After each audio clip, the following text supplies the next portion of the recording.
The Modern Fetish of Science and Technology. From a recording of a meeting of the International Communist Party in Casole Monferrato on the 10th of July, 1960, translated by Balance Y. Avant. Dialectical concatenation of topics. There is no need repeat at the beginning of each of our meetings the chronicle of the whole series, but it opened over 10 years ago as a concatenated whole, so a link is useful and necessary. We are not dealing with topics chosen at random or isolated from each other, and their whole is being ordered into an organic and complete system. We can consider that some areas of this work of ours have already been satisfactorily arranged, although we do not mean to say that we should not return to them or give them further development. Other facets of the unitary Marxist doctrine have been dealt with in our meetings and have been addressed in the last ones to be completed in the present one. It has been very evident in these meetings how the various topics dealt with interpenetrate and support each other. The study of the economic part, for example, serves to demonstrate Marx's threefold objective, i.e. the explanation of the mechanism of the modern industrial company, and the explanation of capitalist society as an economic whole, hence finally arriving at the supreme point, the demonstration of the program of the communist form that will revolutionarily succeed capitalism, a program that is built on continuous references to the succession of previous forms and the dynamic that in each of them, historically, the forces and forms of production and social classes have presented. Without such a generally historical view, even the economic science of capitalism with the prediction of its downfall would have been impossible. The essential parts, economic, historical and political, would find a suitable place in the body of a unitary work expressed in theses, with good systematics and without repetition.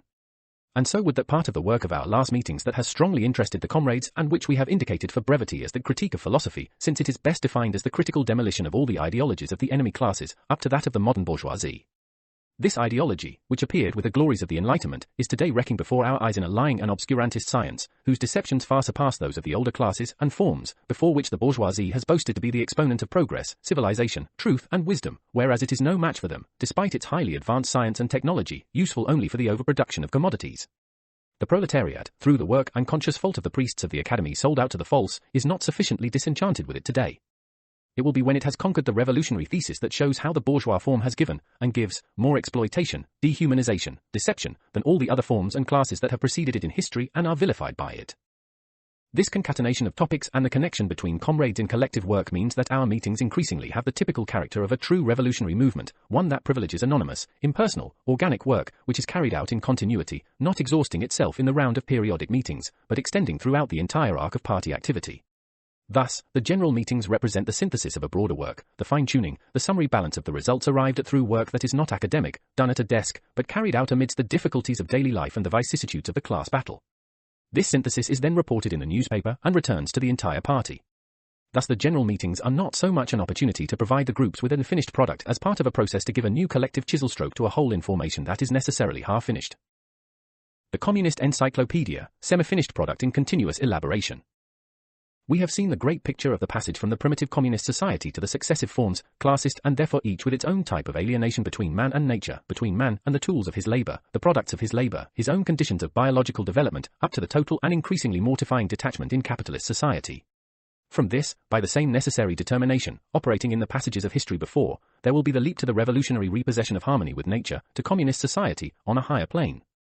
And the reflections of our study on the vital problems of the tactics and strategy of the class party have been summarily illustrated and completed by reading powerful and little-known passages from Marx and Engels. But the discussion would be incomplete if we did not link this to themes that seem to be of greater concern, but which absolutely must be addressed and linked together. On the one hand, the development of the classical themes of Marxism, on the other, the question, made all the more topical by recent developments in technology and, in parallel, by the deafening international conformist propaganda about rockets and satellites, of the attitude of the Marxist Revolutionary Party to science. More generally in the face of the problems of knowledge, and of the opposition, not academic, not scholastic, and not even philosophical, but class and battle, between our world view, inseparable from communist doctrine, and the bourgeois world view, a reflection of the desperate preservation of the order of property and capital. The publication in extenso of the various reports on this specific subject will begin in the next issues of the journal. Unfortunately, the paucity of our means has prevented us from doing so earlier. The isolation of the proletariat, choked by triumphant opportunism, limits the number of our followers, but it also draws a steely line against all opposing sectors, so we make no distinction between near and far. Ours is the work of a small number of militants without protection and scheming, who wrest from the torment of their workforce the little they have to live on and the time they have to give to the party, so what should have been the material prepared for the themes of the Florence meeting was not ready and is not ready even now. We will therefore present the material as it is, and this is in keeping with our resolute affirmation that there is nothing literary or scholastic or academic in our work, which has no official schemes and programs, does not produce polished and refined texts, but moves forward struggling amidst discomfort and shocks. We work in fragments and are not building a communist encyclopedia. Otherwise it cannot be, if the condition of our work is the deployment of enemy society and the decades-long defection of ranks of the forces in our camp. Encyclopedias can be revolutionary even without being immovable systems of knowledge, and the bourgeois class has given examples that deserve the greatest consideration, not least because they are resolutely ultra-personal. Our encyclopedia is the Communist Manifesto, the Capital, etc., and it should not deceive us that the waves of the enemy class's counterattack, it still swears today, albeit hypocritically, on the now 3-decade-old theses of its tables, often reduce us to citing the Marx-Engels duo alone as the banner of millions and millions of past and future militants. Moscow, after the great theoretical restoration of Bolshevism, which added the name of Lenin, in ridding itself with grandiose and ingenious movements of the remnants of the historical, anti-feudal task, the Russian key to the history of Europe, to the harsh path of the proletarian revolution, could have given us an integrated and inviolable encyclopedia, but the urgencies of history prevented this from the very first congresses. The prospect of revolution was, at that stage, at once too rich in generous illusions and treacherous pitfalls. One could not and would not stop, one went ahead accepting too many friends and allies and postponing selection until after victory. History has no choices but causes, and catastrophe followed.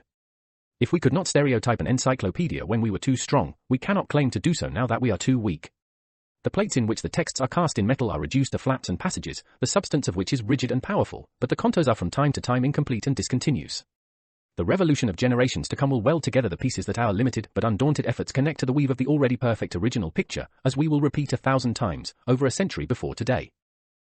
So not philosophical part of Marxist theory, but critique of all philosophy up to bourgeois times, and therefore a critique also of science up to today. If you like, in a positive sense, Marxist theory of human knowledge, which leads to the conquest of a knowledge no longer individual but of species, against which myths, philosophical systems, and scientific baggage of class societies fall, all overcome and defeated, most of all, and with most bitter condemnation the modern ones, deformed fetishes of technology and science in the bourgeois world. An open study on the theory of knowledge.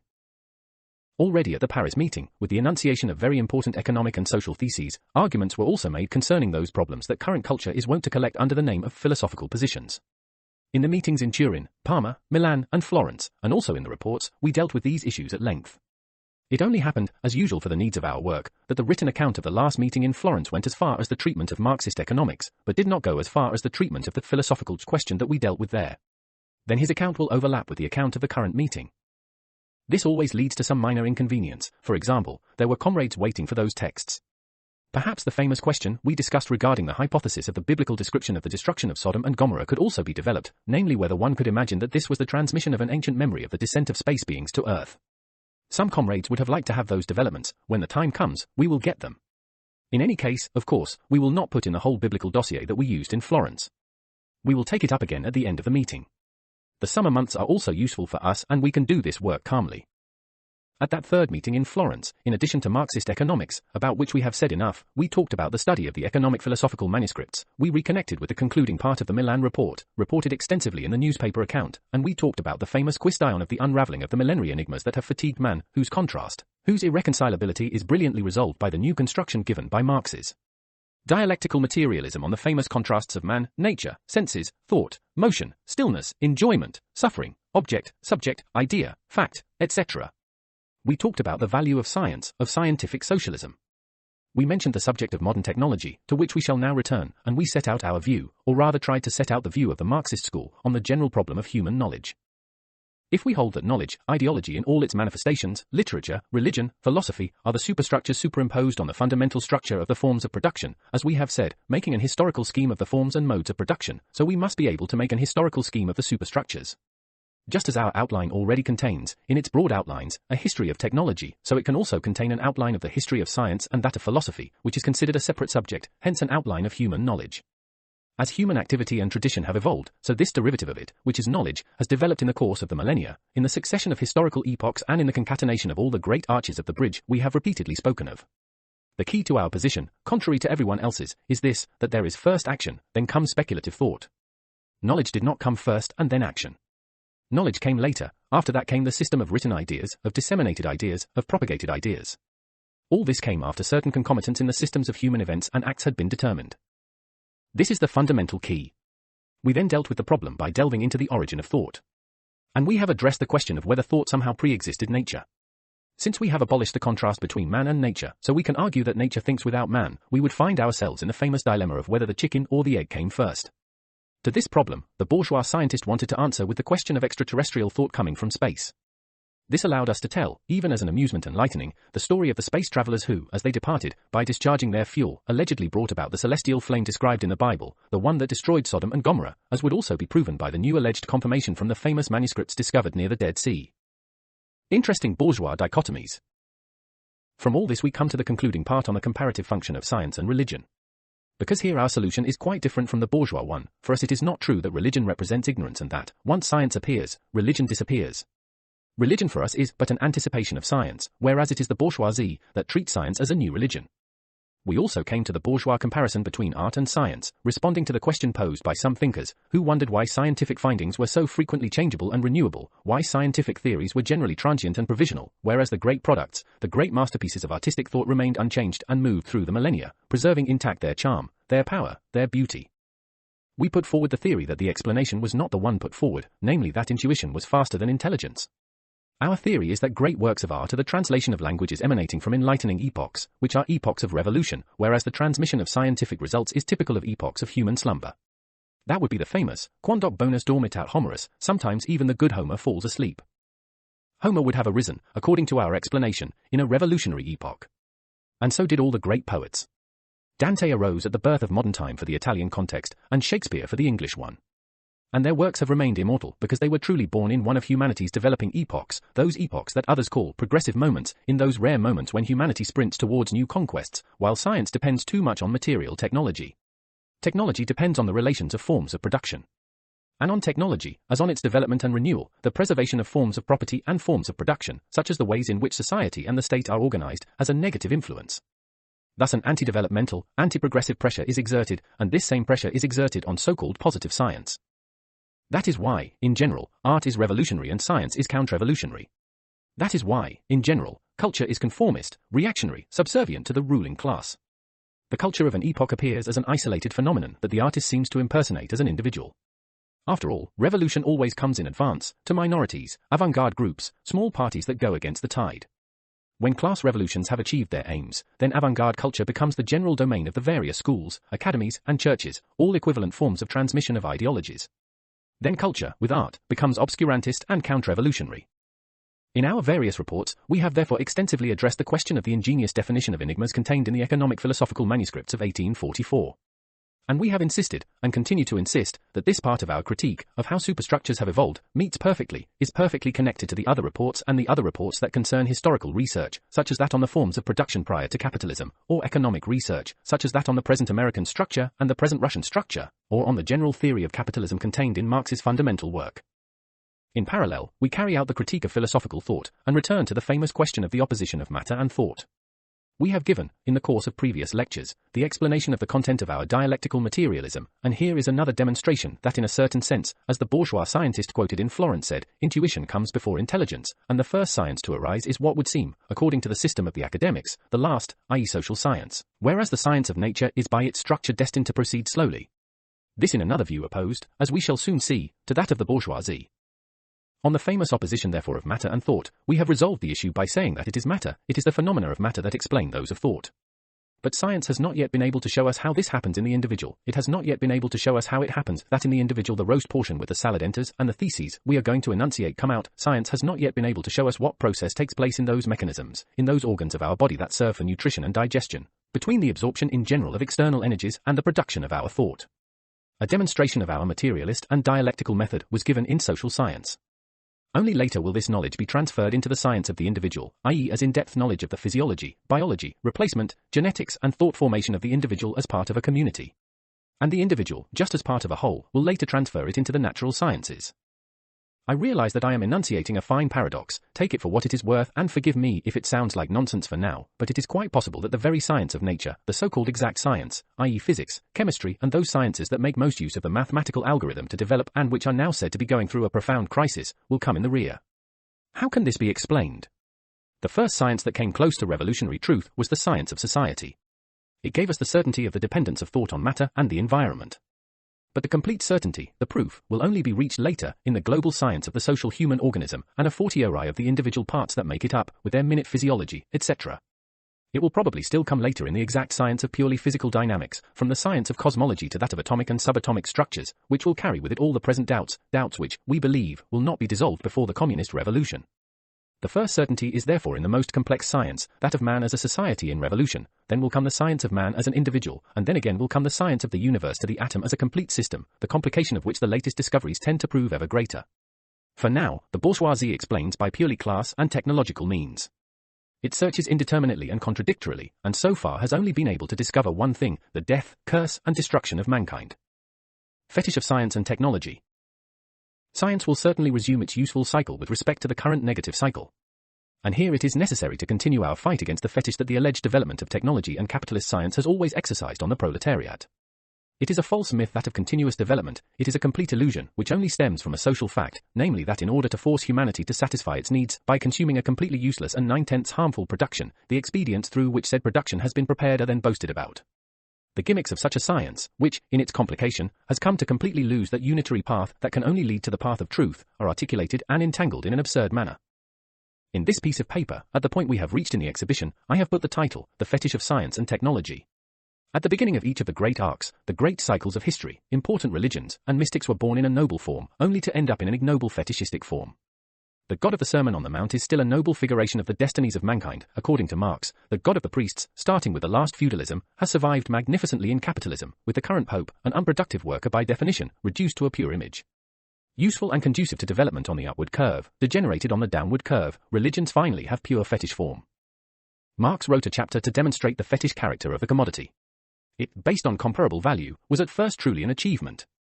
When it was possible for an object, a penknife, a pair of scissors, to be quickly manufactured in thousands, becoming an article of commerce, so that all households were provided with them, at that moment it was a breakthrough. Because before, the same object was a complicated affair that everyone had to make themselves. Today the commodity has become a fetish, and Marx demonstrates this in the most brilliant of his chapters. The exchange value contained in it has suffocated its characteristic as a useful object, its initial human function. Just as the commodity was a fetish in Marx's time, and it was possible to demonstrate this in the forum of economic and social science, so we can say today that even the vaunted modern production technique and exact science have become a fetish. They are a mere caricature, a Freudian complex, the childbirth of an obscurantist environment, in the hands of a gonger in complete scheming. The aim is economic intrigue, the production of surplus value in a more ignoble form than that produced in the first manufactures, to which we have alluded in connection with their initial heroic phase. Certainly, the ancients had meditated on the fact that human thought cannot pre-exist matter, but, not yet possessing the concept of evolution, they had had to imagine that there were entities, either natural or in the form of gods, who had created the cosmos and then man himself before man. For them, thought could only have existed before material bodies and before organic bodies in the form of a creative entity. As we have seen, the bourgeoisie, in order to solve this enigma, which we have dealt with by working on the myth of Sodom and Gomorrah, have instead resorted to that surrogate of creation which is the knowledge brought by extraterrestrials to primitive men. But they do not only besiege us with the expedient of the anticipated evolution of a distant planet with respect to our Earth, with these ancient extraterrestrial peoples who have descended to Earth, with the results of a science that would have been brought to us thousands of years ago and unfortunately lost, we would not have reached it yet today. Everywhere they come charging with the modern cult of quack science, worse than science fiction. Today they tell us of a thought that can be transmitted through space to seek peaceful coexistence, through radio-type telecommunications from one planet to another. Until recently, our most direct knowledge and expression, as we shall soon see, inadequate and imbued with popular bourgeois university scientism, was limited to the solar system. In reality, for example, the ancients knew, even without touching, and even now we know space better with machines and scientific deductions than by going to see it in person.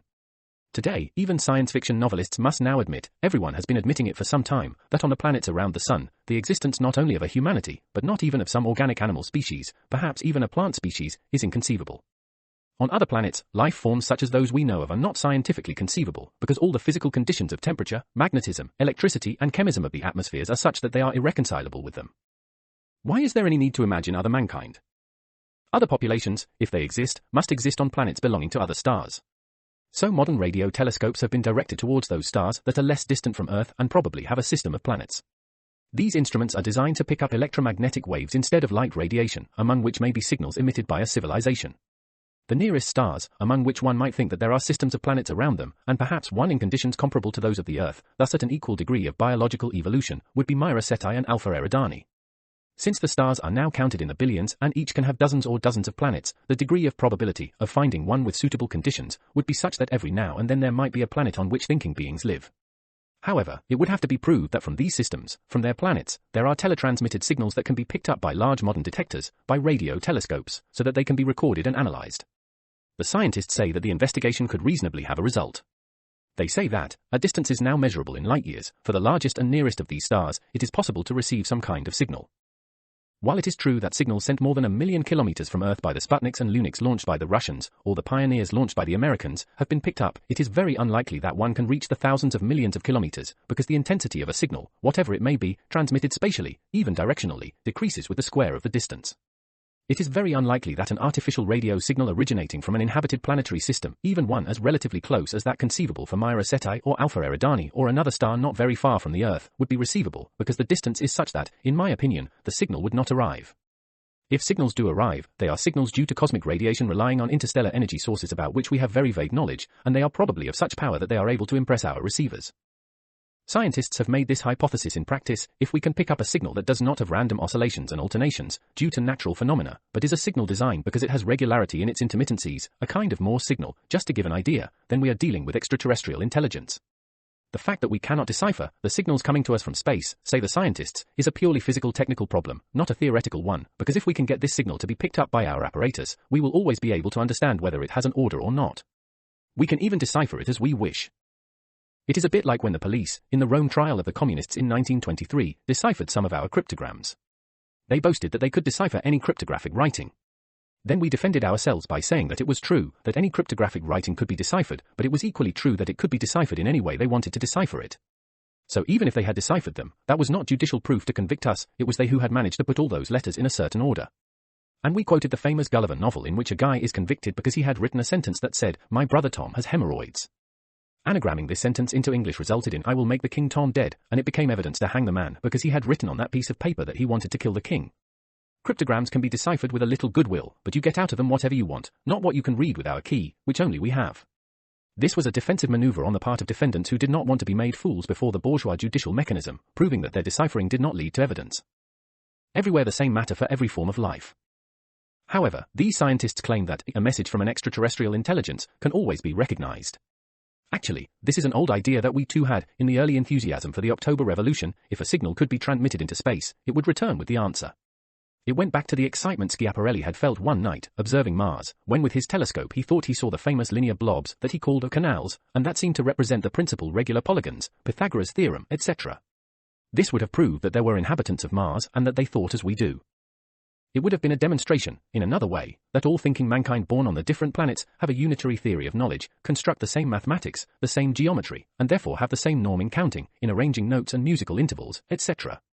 Therefore, by capturing their language, it would be possible to decipher it as a coded message. This, however, is true up to a point, because we could instead argue that if thought arises from matter, and if knowledge is a function of the development of the species, we can at most say that all exchanges of thought, all the languages of all the peoples of the earth, have a common origin and can be reduced to one another. But this may not hold true between different planets, even between very different determinations even on Earth. For this unity has not yet been arrived at even here. Why, for example, if all languages on Earth have the same determinations, are there some that resist decipherment? The Etruscan and Minoan languages have yet to be read. The thesis of the universal unity of thought is a relapse into the idealistic assumption that whoever thinks, whoever writes, whoever processes a message to determine communication between thinking elements, applies a fundamental standard. In the case of music, for example, there should be the same standard everywhere, born from the notes of Guido di Arezzo. One could return to this. Now, it would be very difficult to prove that different determinations produce equal results. It would be somewhat antimaterialistic. The knowledge coming from extraterrestrial space and suitable for Earth's humanity is evidently an arbitrary assumption made in an idealistic spirit, purely fanciful, serving to stuff the skulls of today's people. One would return to the idealistic fundamental assumption: in the beginning was thought, or the word. Only by materialistic means and with a good handling of dialectics could a unity of results be arrived at on the basis of invariant determinations. However, it is a matter of identifying them, and the way could be this: our materialism tells us that thought proceeds from matter. We do not know how it could happen that a hypothetical universal thought, common to the inhabitants of all the galaxies, arises from the same matter, but it is certain that matter has a unique constitution throughout the universe. Chemically, it is divided into certain types of molecules. They are distinguished according to the composition of the atom, according to its pattern, which is becoming more and more complicated, with its very numerous particles, protons, neutrons, electrons, etc. The whole universe is made up of the same particles which, when combined, give rise to all elements, including those that serve life. Of this all men are made, all their cells, all their molecules. And all men are but cells of all societies, which present themselves with the same geological stratification as Roger's social tableau of class, and within these layers there may be the same system of knowledge. If matter is the same throughout the universe, knowledge too, after all, could be the same throughout the universe. And this would be true for our knowledge, for thought, for the words that go round in our heads and come out of my mouth at this moment. Everything would proceed from a complex elaboration that takes place in our organism, in its animal life, in symbiosis with the vegetable life, which in turn is based on the mineral world, the atoms, etc. Something like this we could say, overturning idealistic assumptions, if we discovered that we could pick up an intelligible signal from some planet millions of kilometers away from us. Certainly not that we would then have proof of the existence of a God who predates all solar systems and all their planets, a God creator of planets, of suns, of humanity, who believed in locating them somewhere in the universe, many or few, but molded in his own image and likeness and therefore all twins. You conquer the state, not science. When we developed the criteria of art and science, we were alluding to the mysticism of science as irrational adherence to a program deemed eternal. We say that art and religion anticipated science, that we know, by millennia and millennia, they were the unique science and manifested themselves far more truthfully than the first scientific cognites of the Pythagoreans, the atomists or the Eleaticians, transitory cognites, which fell under successive conquests up to the beginning of bourgeois society, with a quite different arrangement of Galileo, Newton, Lavoisier. Today everything is still revolutionized with new theories, boasted by the ultramodernists, while the ancient achievements of art, religion, science have remained stable. We obviously do not believe that art is as exact and powerful as science as an analytical medium, but as a means of synthesis it certainly anticipated science. It was an early appearance of science. The same can be said of ancient mysticism, which is confused with art. Early religion is art, song, dance, harmony with nature. The first manifestations of the recognition of a God, that is, of a primordial entity as an intuitive way of assessing the complexity of the phenomena that the cosmos unfolds around us, develop in forms that have of image, sound, music, song, dance, a unified conception. The first poems are sung, not yet written. And it is said that the blind Edo Homer, and the rhapsodes who represented him, there were several, went around the city singing his compositions, partly because he could not yet write them down, since writing was not yet widespread. Since only a mnemonic transmission existed, the poetic and sung form was better remembered and repeated as it was. In this, too, art was far ahead of science, which had to wait centuries, millennia, to rationally use and fix writing, to arrive at printing, typewriters and mimeographs with which we, very humbly, duplicate our texts. The primitive transmission was by a simple system, singing and then fixing the composition in poetry. Perhaps singing was born before the articulated sentence, just as poetry was born before prose, art and religion were born before science. None of this has been in vain. On the contrary, the great advancements have been the result of the few, vital and fruitful turning points that have periodically occurred along the long path traveled by mankind. Art therefore is revolution. Scientific and academic conformism is fetish, it is deformation, it is lecture recited from memory, said as the ignorant pupil may stutter when reciting notions without mastering human language. This happens in all schools, in all sacristies, in all modern academies and universities. Today, the modern fetish of science and technology dominates. The mentality whereby proletarians should Gramscianly seize bourgeois science, the school in which it is sanctified or the factory in which it is used, is a completely bourgeois and counter-revolutionary mentality. True, one could turn to that certain passage from Marx or Lenin, one could find numerous quotations, in which they state that these results of modern industrial technology have been useful, have served humanity to make one of its leaps forward. Compared to 200 years ago, we resolve the question with a dialectical union of opposites. The first proletarians posed it in the sense that they wanted to destroy the machines. It was then a preferable attitude, as opposed to becoming slaves to them. Evidently that first position was a truly revolutionary position compared to the point of inversion, degeneration and inflection we have reached in this epoch. The self-styled proletarian party has taken many steps backwards from that situation in which the proletarians had the courage to despise machinism. At that time, however, Marx and Lenin, on the basis of communist theory, had to convince the proletariat that this new form of the production process was amenable to use by communist society, that it could be used to serve man rather than enslave him. Science and technology, liberated, could be completely antithetical to this society and used in a completely revolutionary manner and in accordance with the needs of humanity. Instead, the so-called communists of today reason quite differently. They repeat with the bourgeois that science has a very recent origin, just 360 years ago. Everything before that was not science. They put 360 years in place of 360 centuries, indeed millennia, during which humanity must have lived and reproduced its existence to ever higher stages. During which it has built itself piece by piece. Certainly not by placing one pebble on top of another, but by building its first monuments to knowledge and then blowing them up to immediately build others, synthesizing the results in an immense history of doing, undoing and knowing. These pseudo-communists are so bourgeois into it in cute, that for them, even today, everything began 360 years ago with the scientific revolution of Galileo, Descartes and Newton. No one more than us is an admirer of Galileo and the revolutionary effort that his thought made. Many times we have used examples from his thought for party work. But Galileo himself shows that his scientific maturity was possible precisely because he had well digested the efforts made by his predecessors, including Aristotle and others who came long before him. Without a universal vision you are dead. This Gentarella says, by now we must feel that we are inhabitants of the cosmos because today's man, through modern science, knows in a very different way than ancient man, and in the cosmos he now knows how to go there. This is not true. The opposite is true. We do not know how to go into the cosmos even with our thoughts, and we continue to speak enormous nonsense, demonstrating our limitations. The ancients, on the other hand, firmly believed that there were no limits to man's possibilities, and they felt themselves to be part of the cosmos, other than to go there. When they realized they were thinking, they split man into body and soul, placed the thinking man in an imponderable entity, and left it free to roam the cosmos, there, in the heavens, among those stars on which the gods had installed themselves to direct our actions. As hard determinists, they believed it was the stars that governed man's life, not his thoughts. Now, however, with thought we can no longer lift ourselves off the ground, assuming Sputniks and pioneers can.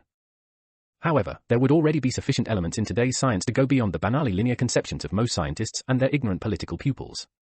Einstein, for example, introduced a new conception of the infinitude of space. Previously, we believed we could proceed from one body to another across the void according to a straight line and absolute references. Starting from the Earth according to a straight line, we could sink into space in an infinite path, never reaching its limits and encountering astral bodies that were part of discrete sets, galaxies and star systems, made up of separate objects. Einstein, on the basis of Riemann and many others, proved instead that not only does space have its own curvature, but that the entire universe is not made up of separate objects, but by a dialectic between mass and energy, whereby there is an infinite correlation between what we consider objects and the fields in which they are immersed. In our feeble minds, the word wave requires a medium that waves, like sea water or the air in which a sound is transmitted, facts that are entirely mechanical and known. The medium does not travel, but quivers, trembles, and it is the wave that is transmitted from one point to another. Not only that, even the movement of a mass cannot be understood without there being, at the same time, gravity, i.e. curvature of space.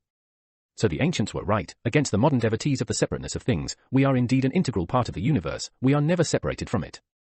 In space it is not possible to trace flat geometric figures, or polyhedra, cylinders, cones, as the geometers from Euclid onwards believed, one can only trace trajectories, curved by the infinite interaction between the elements in space itself. If for these gentlemen bourgeois scientists, the magnificent joining of the millennial bridge between the knowledge of the future and that of humanity's uncorrupted past is nothing, and it all boils down to the last 360 years, then they can really shut up shop, it's really over for them.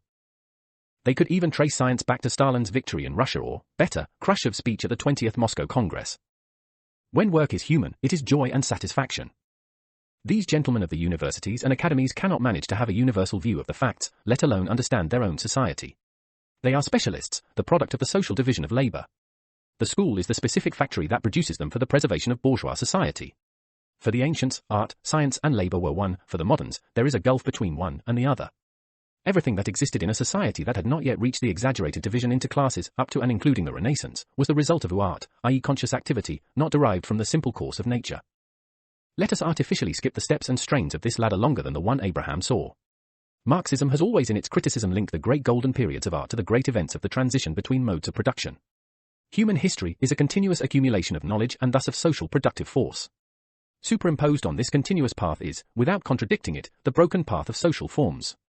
It is precisely because there is this dialectical overlapping of apparently opposing dynamics that we can confidently investigate transformations using the same method. The principle of recurrence that authorizes us to treat the infinite series of numbers with that method is not evident, it is not axiomatic, it is not demonstrable by logical deduction, and therefore it is not to be found in the categories of the spirit, where we need only fish for it. It is a result achieved empirically by the collaboration of innumerable beings in the life of the speaking, singing and counting species, pardon the pun. Well, just as the principle of recurrence contains the most arduous theorems of high arithmetic and all mathematics, so in the 7 notes of Guido di Arezzo lies Beethoven's 9th Symphony. The complexity and height depend on the length and richness of the long journey. That the 9th Symphony was written at all is extraordinary. But it is no less extraordinary that anyone can perform it. Without it, it could not move even men who do not have a common language. Its universal value was therefore not given at the start, but is the arrival of a long journey, of endless walkers, of the process of production and reproduction of the species, in a word of human labor. Marx himself says in the Grundrisse that when labor is human, it becomes joy, satisfaction. He holds Fourier in high esteem for having foreseen as the supreme goal not only the suppression of capitalist distribution, but the suppression of the capitalist mode of production, and their replacement by a more evolved form. For us, free time does not exist. Work time is at the same time lifetime, as much dedicated to play as to higher activities. It evidently transforms the one who enjoys it into a new subject, and as such it also applies to the immediate process of production. This process, in the man of the future, will be at the same time discipline, applied exercise, experimental science, creative science that is materially objectified for our man, the one who will participate in all the socially accumulated science. the process of the formation of man, insofar as work claims not to be separated into manual and intellectual practice, with full freedom of movement between the sectors of human knowledge, as in agriculture, will also be an exercise. To think well, one must also have a healthy body, as the ancients used to say. Perhaps we will have the young people carry a few sacks of grain on their shoulders, to keep them in good shape.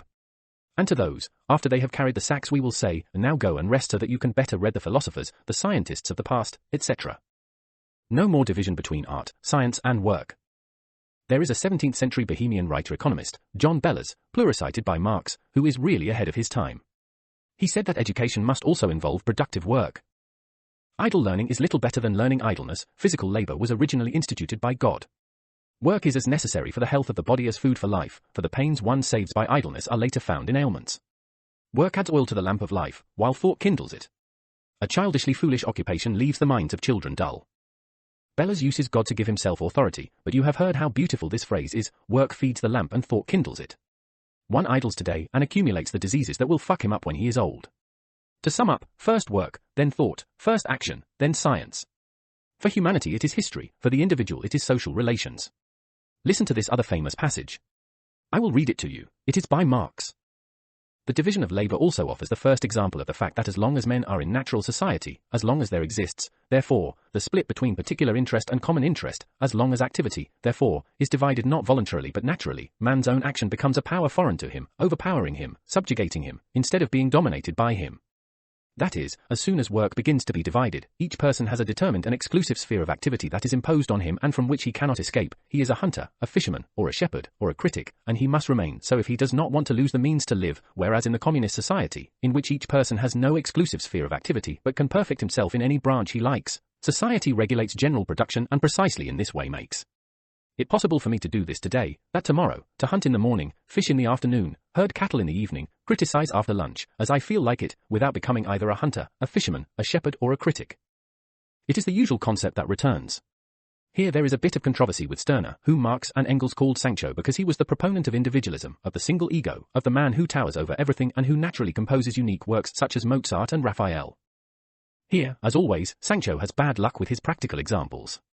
He thinks that no one could do your musical compositions for you, execute the paintings you sketch. No one can replace Raphael's works. But Sancho should know that someone else, and not Mozart, composed and drafted most of Mozart's Requiem, that Raphael personally executed the least of his frescoes.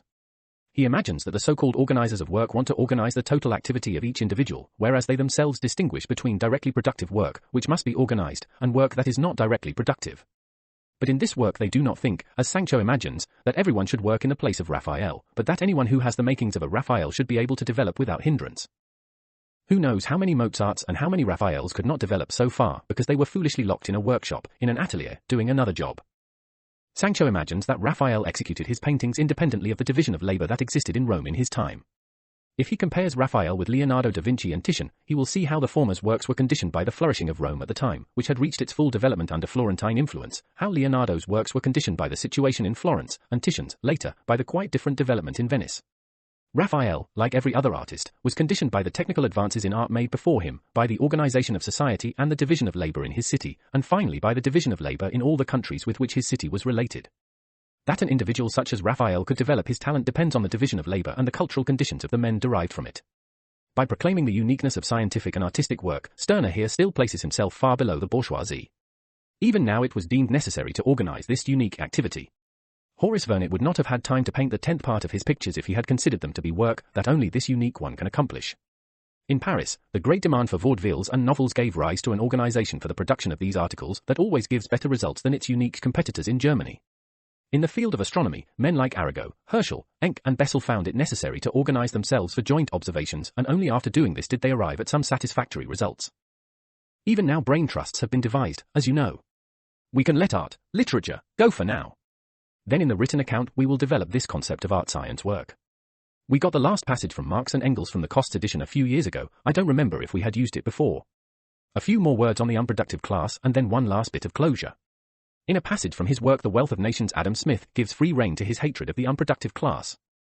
The labor of some of the most respectable orders of society is, like that of domestic servants, unproductive of any value, and is neither fixed nor realized in any durable object or commodity for sale. The sovereign, for instance, with all the civil and military officers who are subordinate to him, the whole army and the whole navy, are unproductive workers. In the same class must be numbered as much some of the most serious and important professions as some of the most frivolous, on the one hand ecclesiastics, lawyers, doctors, men of letters of all kinds, on the other hand comedians, jesters, musicians, singers, dancers, etc. Here, however, Smith in his time had not put engineers. We have decreed that engineers must go and keep company with all these other gentlemen. It is, that of Smith, the language of a still revolutionary bourgeoisie that has not yet subjugated all society, when the state and even the church were not yet justified as mere organs of administration and management of the interests common to all the bourgeoisie. I did not read Marx's piece on unproductive workers, where he takes two examples to demonstrate who the unproductive worker is in the capitalist sense, the Pope and, the whore. Since all unproductive workers fall under parasitic production costs, they must be reduced to the bare minimum. The idea is of historical interest since it developed diametrically opposed to the conceptions of antiquity and those of the absolute or aristocratic monarchy that emerged from the revolution of the Middle Ages, societies that had not yet achieved the concept of a budget in value. But as long as the bourgeoisie is revolutionary, it denounces unproductive workers and takes away the wages of all parasites. When the bourgeoisie then gains ground, takes over the state, there it concludes a compromise with its former enemies. At the very moment when the ideologues put themselves at its service, it recognizes them as its own flesh and blood, it makes them its own representatives everywhere in organs that reflect its own image. When the bourgeoisie, as it consolidates its power, becomes sufficiently evolved and is not content merely to produce, but also wants to consume the products hitherto reserved for the educated classes, here is when it refines its taste and begins to produce ideology of its own. As intellectual labor becomes increasingly at its service, the bourgeoisie strives to justify not only ideologically, but also economically, those it has hitherto fought against. The zeal of economists, who are like feudal priests, the zeal of professors and scientists, to prove their productive utility and justify their fat salaries, stands out among them all.